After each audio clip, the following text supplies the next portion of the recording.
The Ardennes Forest, Belgium, December 19th, 1944. The temperature had dropped to 12 degrees Fahrenheit overnight, and the ground fog hung low between the pines like dirty gauze. Corporal James Edward Hollister lay behind a collapsed stone wall at the edge of a clearing, his Springfield M1903A4 resting on a rotted timber, and tried to control the shaking in his right hand. It wasn't the cold, not entirely. 3 days earlier, a German mortar round had landed close enough to throw him against the side of a half-track, cracking 2 ribs and leaving his right shoulder feeling like someone had driven a railroad spike through the joint. The medic had wrapped him and told him to stay off the line for a week. Hollister had nodded and returned to his position 6 hours later. There were no replacements. There was no week. Do you believe 2 soldiers alone could change the course of a battle? Comment what you would have done in their place, and subscribe to discover more forgotten stories from World War II.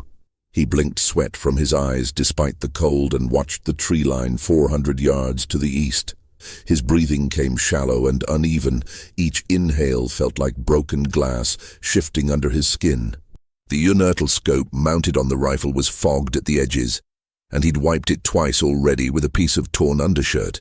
The sun was trying to break through the overcast, but the light was flat and grey, the kind that made distances hard to judge. Hollister had been a sniper for 11 months. He'd fired his rifle in combat 43 times and recorded 31 confirmed kills. He kept count in a small notebook he carried in his left breast pocket, next to a folded letter from his mother and a New Testament with a cracked leather cover. He'd stopped reading both weeks ago. The shaking worsened. He pulled his hand back and flexed his fingers, working the blood into them. His spotter, Private First Class DeLuca, had been killed 2 days prior by a German sniper operating somewhere in the same woods. DeLuca had been 19. He'd talked about his girl back in Newark and how they were going to open a restaurant when the war ended. Hollister had been 20 yards away when it happened. He'd heard the crack of the rifle and turned to see DeLuca sitting against a tree with a surprised look on his face and a hole just above his left eye. Hollister had not fired back. He hadn't seen the shooter. He'd dragged DeLuca's body into a ditch and covered it with pine branches and his own jacket. And then he'd moved a half-mile west and dug in alone. Now he was alone again, and the Germans were coming. The patrol had been reported by a forward observer at dawn. 12 men, possibly more, moving west along the logging road that ran parallel to the American line. They were probing, looking for gaps, trying to determine where the 106th Infantry Division's positions were weakest. The division had been chewed apart in the first days of the German offensive. Entire regiments had been surrounded and forced to surrender. The men who were left were exhausted, low on ammunition, and strung out across miles of frozen forest with no clear orders and no reliable communication. Hollister's company, what remained of it, was dug in 2 miles to the south. He'd been sent forward to observe and report, but the radio had taken shrapnel the day before and no one had come to replace it. So he watched, and he waited, and he tried not to think about DeLuca, or the letter from his mother, or the fact that his hand wouldn't stop shaking. The Germans appeared at 08:47 hours. They came out of the tree line in a loose column, moving carefully, weapons ready. Hollister counted 10 at first, then 2 more at the rear. They wore the grey-green of the Wehrmacht, winter camouflage smocks over their uniforms, and they moved with the practiced caution of men who'd been doing this for years. One of them carried an MG-42 machine gun across his back. Another had binoculars and kept stopping to scan the terrain ahead. They were good. Disciplined, not the green conscripts the Americans had been told to expect. Do you believe 2 soldiers alone could change the course of a battle? Comment what you would have done in their place, and subscribe to discover more forgotten stories from World War II. Hollister's pulse hammered in his ears. He settled the crosshairs on the lead man, a sergeant by the look of him, and then moved the scope slowly along the column. They were spread out, maybe 10 yards between each man. Smart. Hard to kill more than 1 or 2 with a single burst of fire. But Hollister didn't have a machine gun. He had 5 rounds in the Springfield's internal magazine and maybe 10 seconds before they reached the cover of the next tree line. After that, they'd be gone, moving deeper into American territory, and there'd be no way to stop them. His finger found the trigger. The M1903A4 had a pull weight of about 6 pounds, smooth and predictable, and Hollister knew the rifle better than he knew his own face. He'd fired it in rain and snow, in darkness and blinding sun, at distances from 100 yards to nearly 900. He knew how the 30-06 round dropped over distance, how the wind pushed it, how the cold air made it fly just a fraction faster and flatter. He knew all of this, and still his hand shook. The sergeant stopped. He held up a fist, and the column halted. The men dropped into a crouch, scanning the woods. Hollister froze. Had they seen him, heard something? He didn't move, barely breathed, his ribs screamed. The sergeant said something Hollister couldn't hear, and one of the men jogged forward, weapon raised, moving toward a drainage ditch 30 yards from Hollister's position. Then Hollister saw the girl. She came out of the trees to the south, maybe 300 yards from the German column. Small, 10 years old, possibly younger. She wore a blue coat too large for her and carried something in her arms, a bundle of sticks or rags. She was walking slowly, head down, not looking around, not aware. The village she'd come from, Saint-Rémy, had been shelled 3 days earlier. Most of the civilians had fled or died. Hollister had seen the bodies in the street when his squad had passed through. Old men and women. A dog with its legs blown off. The girl must have been hiding, or lost, or both. These heroes were erased from history. But here, their voices are heard again. Leave a like if you believe their sacrifice deserves to be remembered. The Germans hadn't seen her yet. They were focused on the woods ahead, on the ditch, on the American lines they knew were somewhere close. But in seconds, one of them would turn, one of them would spot her, and then it would be over. They'd kill her, or take her, and either way she'd be gone. Hollister's hand stopped shaking. He moved the scope back to the sergeant, centered the crosshairs on the man's chest. The range was just over 400 yards. Slight crosswind from the north, maybe 3 miles per hour. He adjusted his point of aim 6 inches to the left and exhaled slowly, letting half the air out of his lungs, holding the rest. His ribs burned. His shoulder throbbed. He thought of DeLuca. He thought of his mother's letter, the one he hadn't answered, the one where she'd asked him to write more often and to stay safe and to remember that God was watching over him. He thought of the girl in the blue coat, and he thought of the 12 men who would hear the shot and turn their rifles toward him and fire until there was nothing left to fire at. Then he thought of the M1903A4 and the 5 rounds in the magazine, and the fact that sometimes 5 rounds were all you had. He squeezed the trigger. The rifle bucked hard against his shoulder, and the pain was immediate and blinding. He bit down on a scream and worked the bolt, ejecting the spent casing and chambering a new round. Through the scope, he saw the sergeant stagger backward, clutching his chest, and then collapse into the snow. The other Germans scattered, some dropping flat, others running for the trees. Voices shouted in German. Someone fired a burst from an MP40, spraying rounds wildly into the forest. Hollister ignored them. He found the man with the binoculars, led him by 2 feet as he ran, and fired again. The man went down hard, tumbling forward into the snow and not moving. 3 rounds left. The machine gunner was setting up behind a fallen log, trying to get the MG42 into position. Hollister put the crosshairs on his head and fired. The gunner dropped. The MG42 fell sideways into the snow, unfired. 2 rounds. The remaining Germans were pulling back, moving fast toward the tree line. Hollister tracked one, a younger man who kept looking back over his shoulder, terror plain on his face even at 400 yards. Hollister hesitated. The man was running, not firing, not threatening anyone, just running. Hollister fired anyway. The man fell forward and didn't get up. 1 round left. The rest of the patrol had reached the trees and disappeared. Hollister kept the rifle steady, scanning for movement, for any sign they were regrouping or preparing to return fire. Nothing. The forest was silent except for the wind in the pines and the distant rumble of artillery to the east. He counted slowly to 30, then lowered the rifle and let his head rest against the cold stone. His shoulder felt like it was on fire. His ribs screamed with every breath. His hands were shaking again, worse than before, and he couldn't make them stop.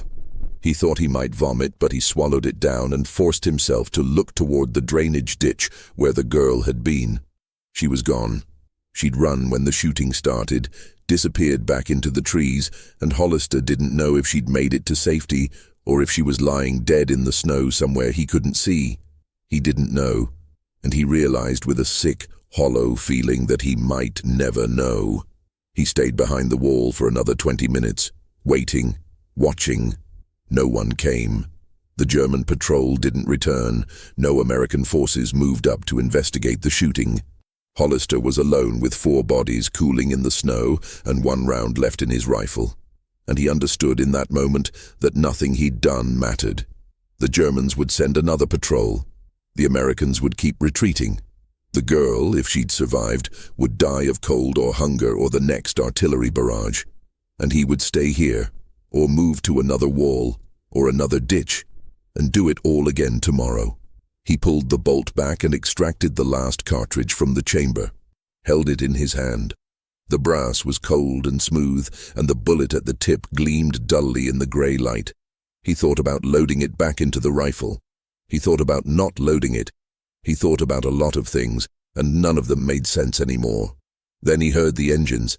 They came from the east, low and rumbling, the sound of heavy vehicles moving through the forest. Hollister's stomach dropped. He grabbed the rifle and crawled forward, ignoring the pain, and peered over the wall. Through the trees he could see movement. Dark shapes, a Kübelwagen, the German equivalent of a jeep, followed by a Sd.Kfz, 251 half-track. And behind them more men, not a patrol, a company, maybe more. They were advancing directly toward the American lines, and there was no one to stop them.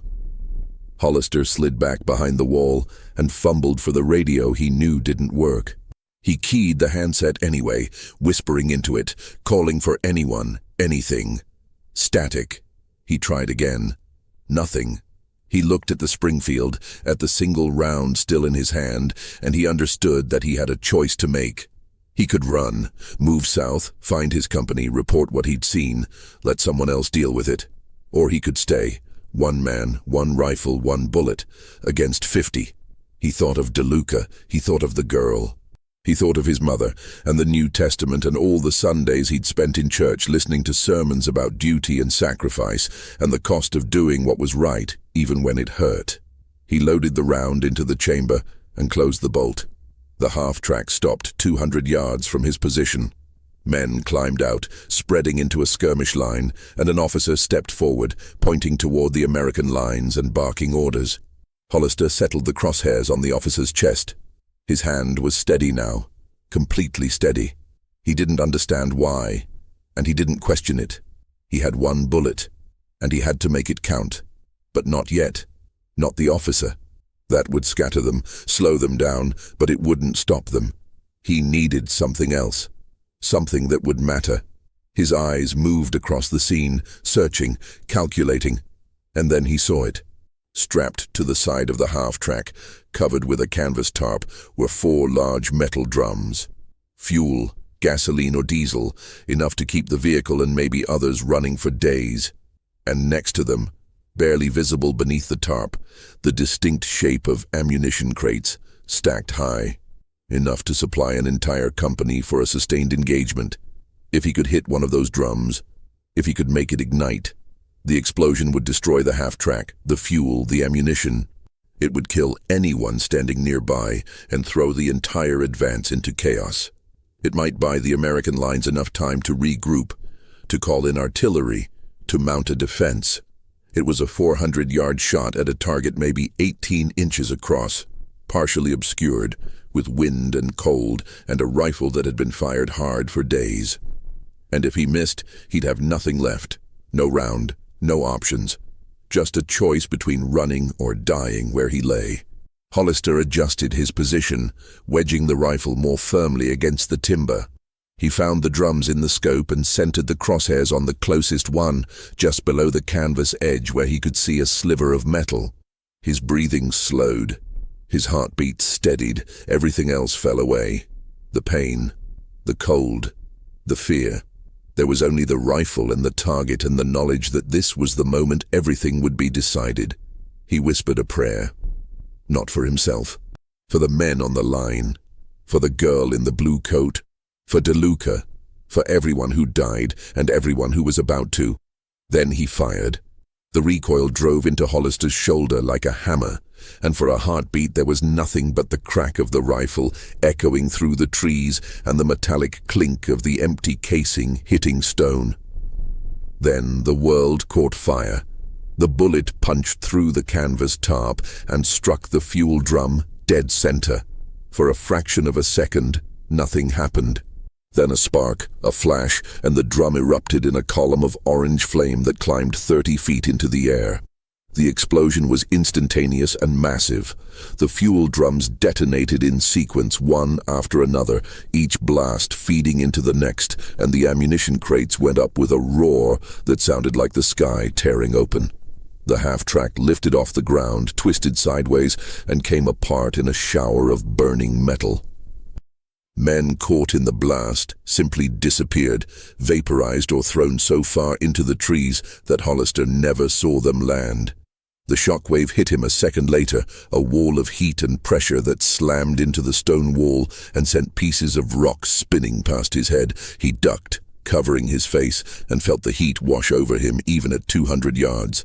When he looked up, the entire clearing was engulfed in smoke and flame. The Kübelwagen had flipped onto its side and was burning. Bodies lay scattered in the snow, some moving, most not. The survivors were running, stumbling, firing wildly at nothing. Orders were being shouted in German, but no one was listening. The advance had collapsed into chaos. Hollister didn't move. He lay behind the wall with the empty rifle in his hands and watched the fire burn. His ears were ringing from the explosion, a high-pitched whine that drowned out everything else. His shoulder felt numb now, past the point of pain. He thought he should feel something. Relief, satisfaction, pride. But there was nothing. Just emptiness and the smell of burning fuel and the knowledge that he'd killed more men in 10 seconds than he had in 11 months of war. He stayed there for 5 minutes, maybe 10. Time didn't seem to work right anymore. Eventually the fire began to die down, and the smoke thinned enough that he could see the tree line again. The Germans were gone, pulled back or dead. The clearing was silent except for the crackle of flames and the wind moving through the pines. Hollister pushed himself up, using the wall for support. His legs felt weak and unsteady, and his vision swam at the edges.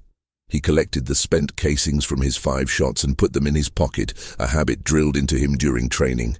Police your brass, leave no trace. He slung the empty rifle over his good shoulder and started walking south. The journey back to his lines took 4 hours. He moved slowly, stopping often to rest, following the drainage ditches and keeping to the heavy timber where the snow was thinner. Twice he heard vehicles in the distance and went to ground, waiting until the sound faded before moving again. His ribs grated with every step, and by the time he saw the first American positions, he was barely able to stand. A sentry challenged him from behind a foxhole. Hollister gave the password and collapsed into the snow. They carried him to an aid station, a canvas tent set up in a barn that smelled of blood and antiseptic. A doctor looked at his shoulder, prodded his ribs, and told him he was being evacuated. Hollister said he wasn't going anywhere. The doctor ignored him and gave him a shot of morphine that turned the world soft and gray. When he woke, it was dark, and he was in the back of a truck heading west. A chaplain sat across from him, a young lieutenant with wire-rimmed glasses and a cross pinned to his collar. The chaplain asked if he wanted to talk. Hollister said no. The chaplain nodded and didn't push. They rode in silence for an hour, and then the chaplain said, "They're calling you a hero. Word came down about what you did. 1 shot. Stopped a whole company. Saved the line." Hollister turned his head and looked at the chaplain. "I didn't save anything. You stopped 50 Germans. Maybe more. Bought the division time to regroup. I killed 4 men before that. Shot them while they were running." The chaplain was quiet for a moment. Then he said, "You did what you had to do." That's what everyone says. Do you believe it? Hollister closed his eyes. I don't know what I believe anymore. The chaplain didn't respond. The truck hit a bump, and Hollister felt the morphine pulling him back under. Before he went, he said, "There was a girl, blue coat. I don't know if she made it. I'll pray for her," the chaplain said. Hollister wanted to say that prayer wouldn't help, that God had stopped listening a long time ago if he'd ever been listening at all, but he was too tired, and the words wouldn't come. And then the darkness took him. They sent him to a field hospital in Luxembourg, then to a larger facility in Paris. His ribs healed slowly. The shoulder took longer. The doctor said he'd never regain full mobility, that the ligaments were torn and the bone had been chipped by the impact. They gave him a medical discharge and a Purple Heart and told him he'd done his part. Hollister put the medal in a drawer and didn't look at it again. He went home in March of 1945. His mother met him at the train station in Pennsylvania, and she cried when she saw him, and he held her and said nothing because there was nothing to say. She asked about the war, and he told her it was over for him. She asked if he was all right, and he lied and said he was. She didn't believe him, but she didn't press. They went home, and he sat in his old room and stared at the walls and tried to remember what it had felt like to be the person who'd left. The nightmares started 2 weeks later. Always the same. The clearing, the fire, the bodies in the snow, and the girl in the blue coat walking toward him, holding out her hands, and when he reached for her, she turned to smoke and disappeared. He stopped going to church. His mother asked why, and he said he'd lost his faith in the Ardennes. She said faith wasn't something you lost, it was something you fought for. Hollister didn't argue. He just stopped going. Months passed. The war in Europe ended. Then the war in the Pacific. Parades were held. Celebrations. Hollister didn't attend. He took a job at a lumber mill, doing inventory and paperwork, work that didn't require him to lift anything heavy or raise his right arm above his shoulder. He kept to himself. Didn't make friends. Didn't talk about the war. People tried to ask, especially the other veterans, but he shut them down, polite but firm, and eventually they stopped trying. Years went by. He married a woman named Claire who worked at the library. She was quiet and kind, and she didn't ask about the war, and that was enough.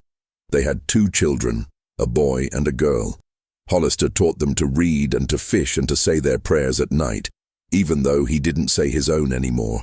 He was a good father, patient, present, but there was a part of him that remained locked away, somewhere in the frozen forest of the Ardennes, and no one could reach it. In 1953, a letter arrived from the War Department. It was addressed to Corporal James E. Hollister, and it informed him that the Army had completed its review of combat actions during the Battle of the Bulge. His actions on December 19, 1944, had been officially recognized. The single shot that destroyed the German half-track and its supplies had disrupted a major enemy advance and allowed the 106th Infantry Division to hold a critical section of the line until reinforcements arrived. Casualties had been prevented. Lives had been saved. The letter thanked him for his service and informed him that he was being awarded the Silver Star. Hollister read the letter twice, then folded it carefully and put it in the same drawer as the Purple Heart. Claire found it weeks later while cleaning and asked him about it. He told her it didn't matter. She said it did. He said the medal was for something that happened a long time ago to someone he didn't recognize anymore. She held his hand and said that person was still inside him, and maybe one day he'd be ready to see it. He never was. In 1967, his son came home from college and announced he'd enlisted. The war in Vietnam was escalating, and he wanted to do his part. Hollister sat him down at the kitchen table and told him not to go. His son said he had to. Hollister said no one had to do anything. His son said he didn't understand. Hollister said he understood better than anyone. They argued, voices rising, until Claire stepped between them and said enough. The son left for basic training 3 weeks later. Hollister didn't go to see him off. The son came home in 1969 in a box draped with a flag. He'd been 21. A sniper, killed by a landmine outside Da Nang while moving to a new position. The army sent his rifle and his personal effects. Hollister opened the box once, looked inside, and closed it. He never opened it again. After that, something in him broke that hadn't been broken before. He stopped talking almost entirely. Claire tried to reach him, but he was gone, retreating further into himself, into the place where the girl in the blue coat waited and the fire never stopped burning. He started drinking, not heavily, but steadily, enough to blur the edges of the nightmares, but not enough to make them go away. In 1982, Claire died of cancer. Hollister sat with her in the hospital and held her hand, and when she passed, he felt something inside him collapse completely. He went home to an empty house and sat in the dark and thought about the clearing and the half-track and the single bullet that had stopped 50 Germans and changed nothing at all. He died in 1991, 2 days after his 73rd birthday. Heart attack. Quick and quiet. His daughter found him in his chair, the television on, a glass of whiskey on the table beside him. At the funeral, veterans from the VFW came and gave a salute, and someone played taps, and the flag was folded and handed to his daughter. She cried. She said her father had been a hero. The veterans nodded and agreed. No one mentioned the nightmares, or the silence, or the son who'd followed him into the fire and never come back. After the service, his daughter went through his belongings. In the drawer of his bedside table, she found the Purple Heart and the Silver Star, still in their cases, never displayed. She found the letter from the War Department. She found a small notebook with 43 marks in it and a folded piece of paper with her grandmother's handwriting. And she found a photograph, old and faded, of a young man in uniform standing next to a stone wall with a rifle slung over his shoulder. On the back, in her father's handwriting, were 3 words: Saint-Rémy, December 1944. She kept the photograph, the medal she donated to a museum, the notebook she burned. Years later, a historian researching the Battle of the Bulge came across a declassified after-action report from the 106th Infantry Division. It described an incident on December 19, 1944, in which a single American sniper had destroyed a German supply vehicle with 1 shot, halting an enemy advance and preventing a breakthrough that could have collapsed an entire section of the Allied line. The report estimated that the action had saved between 40 and 60 American lives and delayed German reinforcements long enough for artillery support to arrive.